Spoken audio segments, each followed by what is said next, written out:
Hey everybody, brand new episode, and I'm joined by John Polk, who is the UFO expert of Sedona, Arizona, one among very few. And pleasure to have you here today. Usually the podcast is either a monologue or a shorter interview segment with some kind of expert. And certainly you're an expert at Arizona UFO sightings. Why do so many people out there in the desert see stuff, do you think? I believe it's largely in part to the vortexes, the ley lines, the grid lines of the Earth, where there's massive veins of quartz crystal that run down the ley lines and pick up on magnetism from the Earth and will create electricity, and it will build and build and build and spike. And if you can phase or pulse an electromagnetic field, which is what a vortex is, you can make objects disappear and reappear.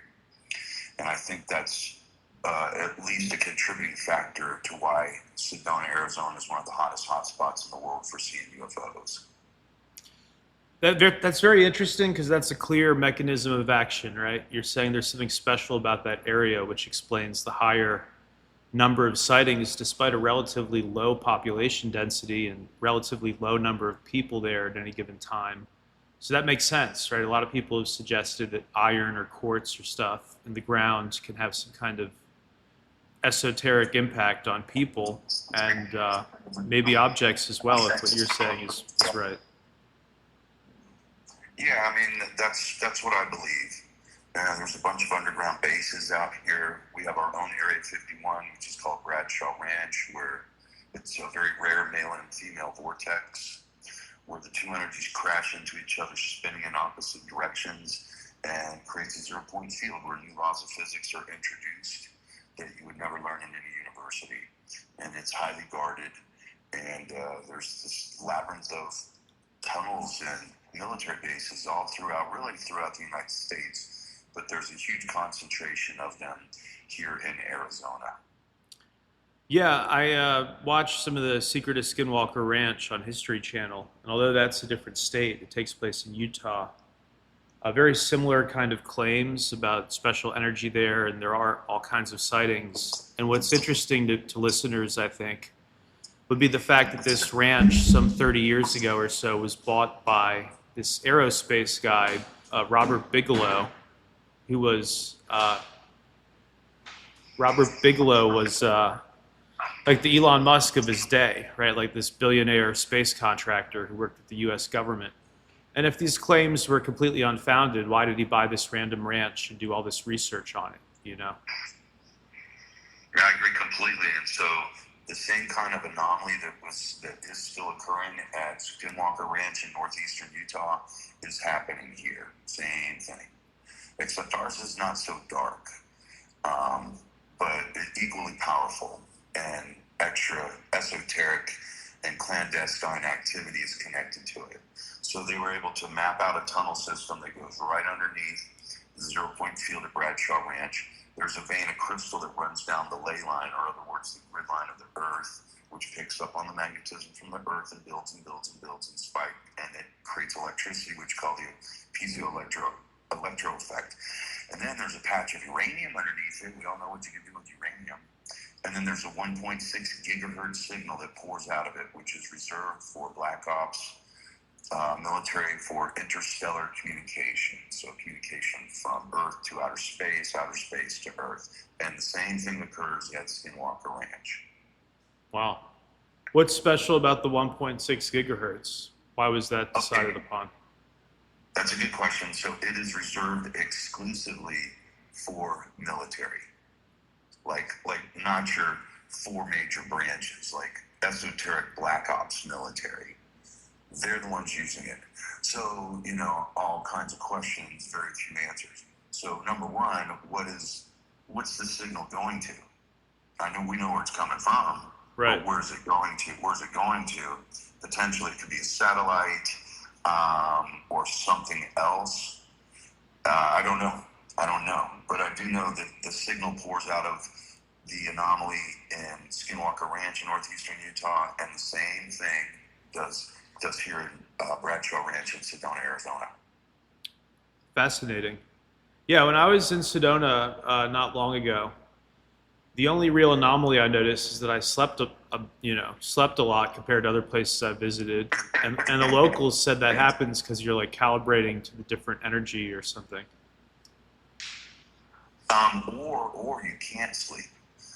So when I moved here, I couldn't sleep, and I'm very much an empath. And I was telling people that I had met, why can I not sleep? And they're like, well, the vortex energy, it affects people differently, but it makes your chakras spin faster.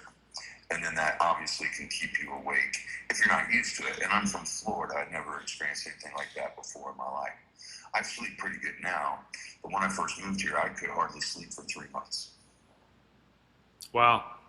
Yeah, definitely a different energy out there. So let's talk about like what some of people are seeing right now around the country. These triangular UFO sightings seem pretty popular, as well as what some people in New Jersey were calling orbs back in January and February. This even got some national news attention. Do you have any thoughts on those things? So those drones that were literally closing down airports, mostly in the northeastern United States,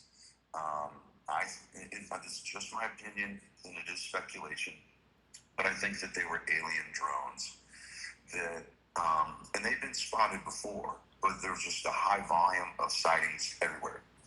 And then the government and whomever else was putting out disinformation and just saying that they were recreational drones. Mm-hmm. And I'm not buying that at all. It's a crime to fly a drone within 6 miles of an airport. So they're flying them over airports. So you figure they had eyes on, and all the attention was drawn to these drones. And if it was recreational, then those people would have been called out, named on the news, and gone to jail. So I think it was just a big disinformation act by us and everybody else, because I do believe that they had extraterrestrial origins. Now, could they come from China or Russia? I wouldn't rule that out either. But I just know that they're not ours. We're not going to fly drones around our own airports and close down our own airports. I don't see any logic in that. So your verdict on that one is actual aliens of some kind, actual alien tech. I did say it could be China or Russia or some other industrialized nation. I mean, I would not rule that out. Right. No, so those are possibilities too. But Uh, no, if it's like unmanned, uncrewed alien technology, certainly these things appear and disappear in ways that hobbyists can't do. And I love the claims from some, even the weird stuff that we've posted on our channel. People say, "Oh, those are hobbyists. Like it's some high school teacher just punking us or something." And meanwhile, these are things that even the military doesn't publicly avow such stuff. So I don't know, really don't. So here's a point to bring up, is that when the History Channel was here doing an investigation on Bradshaw Ranch, starting back in December 8th of 2022, they found the tunnel system, which went right underneath Bradshaw Ranch, among other places out here. And they started flying drones out over it to see what would happen. And the drones would come back and override the pilot. Anymore, you can do it on an iPhone. Be the pilot of a drone on your own iPhone.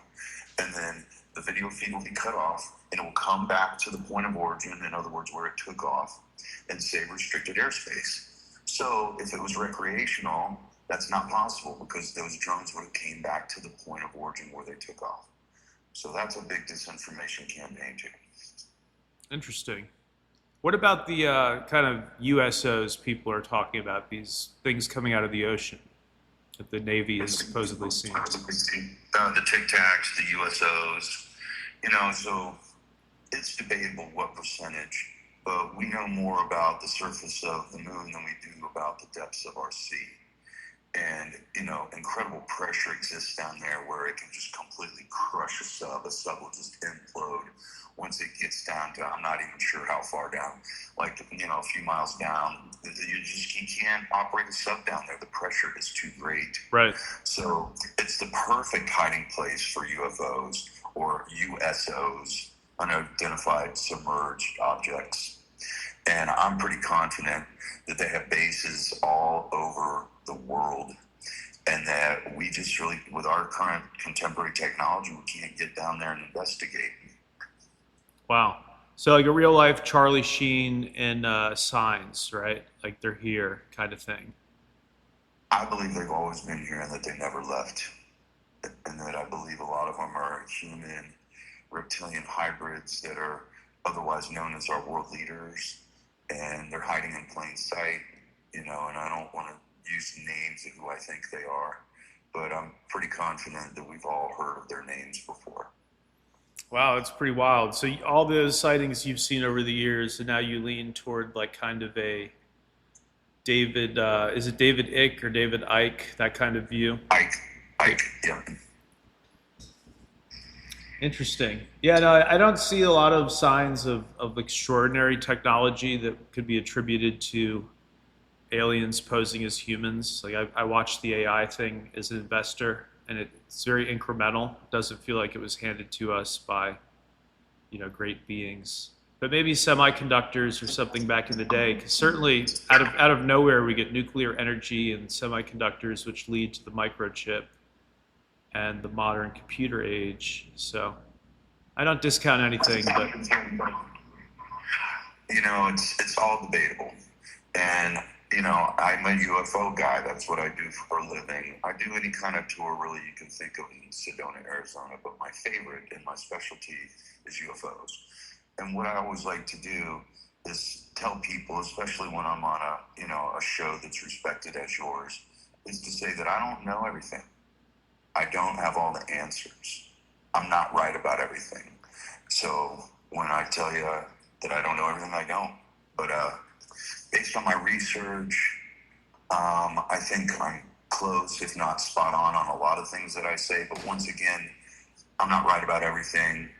And a lot of those things, I'm not sure which ones those are, including the conversation that we've had so far. yeah, So, fair enough. But you are seeing things in the sky, and it seems like you've got a bunch of happy customers based on your website.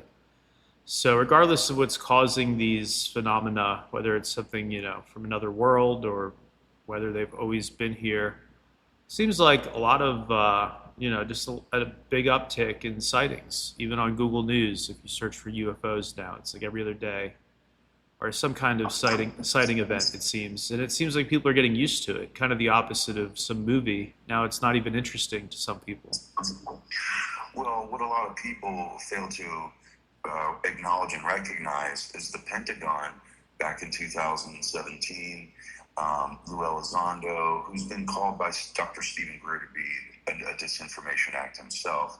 But then June 21st of 2021, the Pentagon released some papers stating that UAPs, or unidentified aerial phenomenon, is real. So most researchers did not research that, but I did. And research is a monster part of my life. It's been raining here for 5 straight days in Sedona, so I haven't been working, and I did that on purpose because I didn't want to drive around in these tour vehicles in the rain.